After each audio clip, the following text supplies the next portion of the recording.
A fire broke out and spread through a strip mall near the Centennial Airport overnight, and 4 businesses that call it home have closed their doors for now.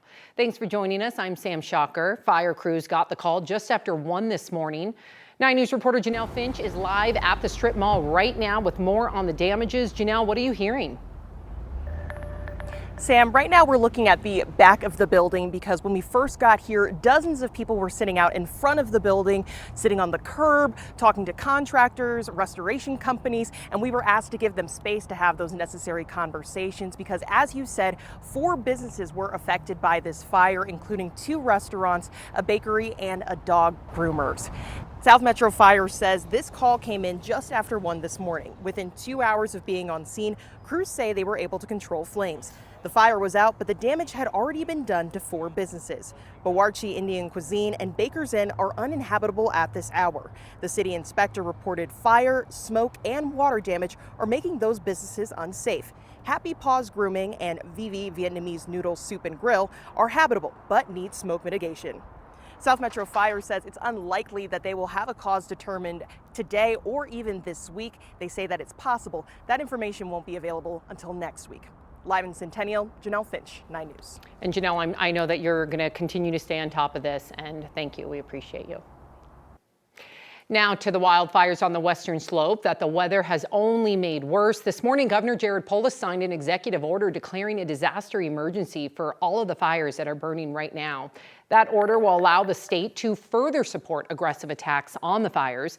It will also authorize the use of the Colorado National Guard to aid in fire response and allocates emergency funding of $2.5 million to the Wildfires Emergency Response Fund. Governor Polis will visit the Turner Gulch fire late this afternoon to see that destruction for himself. That fire in Mesa County near the Utah state line is 29,000 acres, but now 53% contained.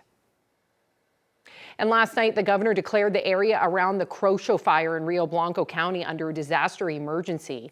He also authorized Colorado's National Guard to support crews there. The Crosho fire is now estimated to be 1,700 acres, but none of it is contained. It started Monday in Rio Blanco County, but spread east into Routt County, leading to evacuations. Crews working on the largest fire in the state, the Lee Fire, expect more bad fire weather today. Shifting winds, even hotter temps, and continued low humidity. More people were ordered to evacuate from Garfield County yesterday after the flames made it down to the county line. That's now more than 127,000 acres and just 3% contained. So with all of this, let's talk about the weather for all those fires as well as the heat we face today. Keely Chalmers with us now. Keely, any relief for those firefighters? Well, we're going to get a little bit of relief, but not today. We talked about today is going to be a tough one for crews battling those blazes. That's because the winds, they're going to gust up to 40 miles per hour. Very dry at the surface. So even though we'll get some thunderstorms in the middle levels of the atmosphere, not a lot of precipitation making to the ground, just too dry at the surface. So today, not a great day. It is going to be tough for firefighters. Tomorrow, a little bit better, and that's because we're going to get a little bit more moisture in. And Saturday, we've got some storms, and that means some measurable precipitation in our forecast for Saturday. As for today, temperatures, yeah, it is all about the heat. As you take a look, we're already in the low 90s. We've got a little bit of haze because of the wildfires, but again, those clouds will increase. Lots of sunshine, though, before that, and that will warm those temperatures up to about 99 degrees with some isolated dry storms this afternoon. Forecast highs, we're looking triple digits, 90s across the plains, 70s and 80s in the mountains, and again, near triple digit heat out west where fire crews are trying to get a handle on those fires. Scorching temperatures, that tops our weather headlines. Fire danger, we talked about that, and those dry storms. Will we get the needed precipitation? We'll talk about that coming up in your full forecast in just a bit. Keely, thank you. No injuries, but the Centennial Airport said a small plane made a hard landing and slid off the runway this morning. So this is a photo of the incident. It happened just before 11. The airport say the small Cessna's nose gear collapsed once it landed. You can see the damage to the plane's propeller and the nose there. Only one person was on board, but again, thankfully, no reported injuries. More new information at noon. The Aurora Police Department wants a driver who hit and killed an elderly pedestrian last month to be charged.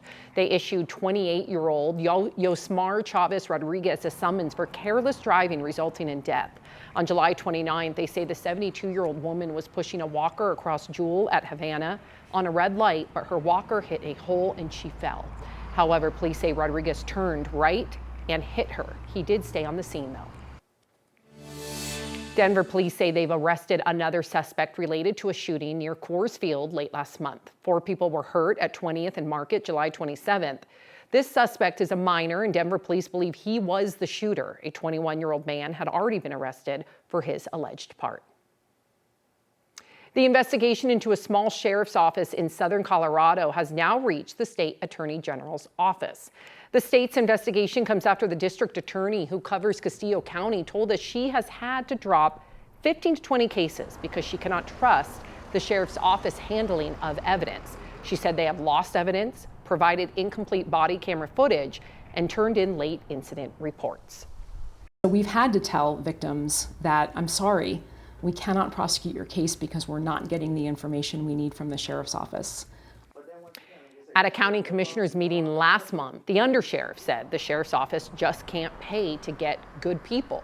But the county commissioners have just approved funding for a body camera system upgrade, evidence labeling, and approved overtime for deputies to finish their reports. A man who used to be the Nuggets mascot, Rocky, is now suing the team, accusing them of violating a state anti-discrimination law when they fired him. Drake Solomon started playing Rocky in 2021 after his dad, Ken, the longtime Rocky, retired. A couple of years later, he says he was diagnosed with a condition that limits blood flow to his legs. He took some medical leave for an unsuccessful surgery in 2023. Then doctors told him he needed a double hip replacement. Solomon says when he told his bosses, they said they would hold open tryouts for that position. He says he returned to work 2 months early from that surgery, but the bosses still held those tryouts and let him go a few days later. And my family love the Nuggets, always have loved the Nuggets, always been loyal to Nuggets, and it's been our whole life. They were like a second family to me. And so it is painful to go through with this, but it's about right and wrong. The Nuggets would not comment on the lawsuit.